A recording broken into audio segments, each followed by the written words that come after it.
Hello everyone. सो इस video में हम एम्पियर सर्किटल लॉ के बारे में बात करेंगे एंड इस लॉ से we can find out magnetic field by symmetrical current distribution. चलो एक बार देखते हैं कि ये लॉ क्या कहता है।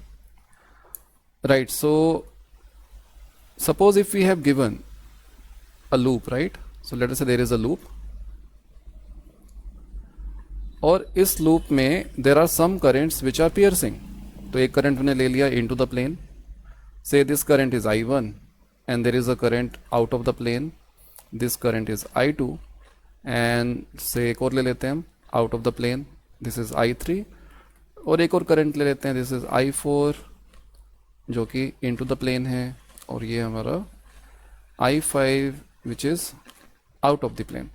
तो यहाँ पे जो I1, I2 and I3 हैं they are piercing this loop और जो I4 और I5 हैं वो आपके लूप को pierce नहीं कर रहे हैं. तो अकॉर्डिंग टू दिस लॉ, अगर इफ आई टेक से a small element of this loop, तो हमने सपोज क्लॉकवाइज डायरेक्शन में हमने एक एलिमेंट ले लिया. दिस एलिमेंट इज डीएल और इस एलिमेंट पर जो मैग्नेटिक फील्ड है produced by all the current elements present, जितने भी एलिमेंट्स हैं उनके कारण लेट अस से जो मैग्नेटिक फील्ड है वो है say in this direction. So this is B. तो अकॉर्डिंग टू दिस लॉ, अगर हम इसका इंटीग्रेशन करते हैं, we take the line integral of this magnetic field over this entire loop, integral B dot D L, अगर ये हम करते हैं it comes out to be mu naught times the current, the net current which is piercing the loop. Right, अब यहां पर net current कैसे निकालें? अब नेट करंट हम कैसे निकालेंगे? आप लेट अस से अगर मैं I2 की बात करता हूँ, राइट, अगर अपना जो थंब है, if I keep my thumb in the direction of the I2 which is out of the plane and if I curl my fingers, तो हमें जो डायरेक्शन मिल रही है दैट इज एंटी क्लॉकवाइज और वो ऑपोजिट है जो हमने अज्यूम किया था, जो हमने डीएल वेक्टर लिया है. तो इट इज अगर ये ऑपोजिट है तो आपने उसको नेगेटिव साइन के साथ लिखना है.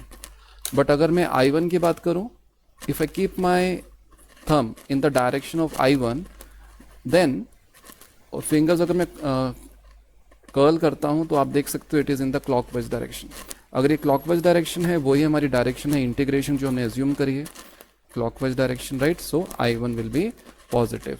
तो हम लिखेंगे जो हमारा जो पियर्सिंग करंट है, जो नेट करंट है, that will be I1 minus I2 minus I3.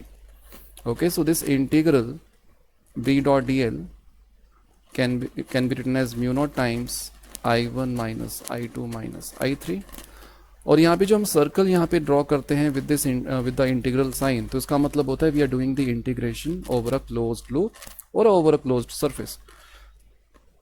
तो it is similar to the Gauss law जो हमने इलेक्ट्रोस्टैटिक्स में पढ़ा था. राइट, उसी से सिमिलर है. वहाँ पर हम इलेक्ट्रिक फील्ड निकालते हैं by the symmetrical charge distributions और यहाँ पर हम मैग्नेटिक फील्ड निकालेंगे by the symmetrical current distribution. जैसे कि एक इन्फिनिट करंट कैरिंग वायर है, आप उसके कारण मैग्नेटिक फील्ड निकाल सकते हैं.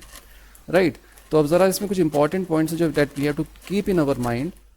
सबसे पहला, जो लेफ्ट हैंड साइड है वहां पर आपको जो बी नजर आ रहा है magnetic field, now this magnetic field is due to all currents. Right, due to all current sources whether they are piercing the loop और नॉट. ठीक है, जैसे यहाँ पर अगर हमारे पास ये 5 ही करंट्स हैं अवेलेबल, ये 5 हमारे सोर्सेज हैं which are producing magnetic field, तो हमें यहाँ पे जो मैग्नेटिक फील्ड लेना है on the left side of this equation, वो होगा इन सभी करंट्स के कारण जो मैग्नेटिक फील्ड है. और दूसरा पॉइंट, जो राइट हैंड साइड में हमारे पास आई पियर्स्ड है या आई पियर्सिंग करंट जो हम बात कर रहे हैं या नेट करंट हम बात कर रहे हैं, it is only due to the current which are piercing. Right, due to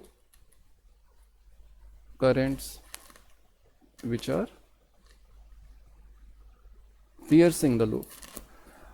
और ये जो हमने एम्पियर्स ये जो हमने लूप ड्रॉ किया है इसको बोलते हैं एम्पीरियन लूप.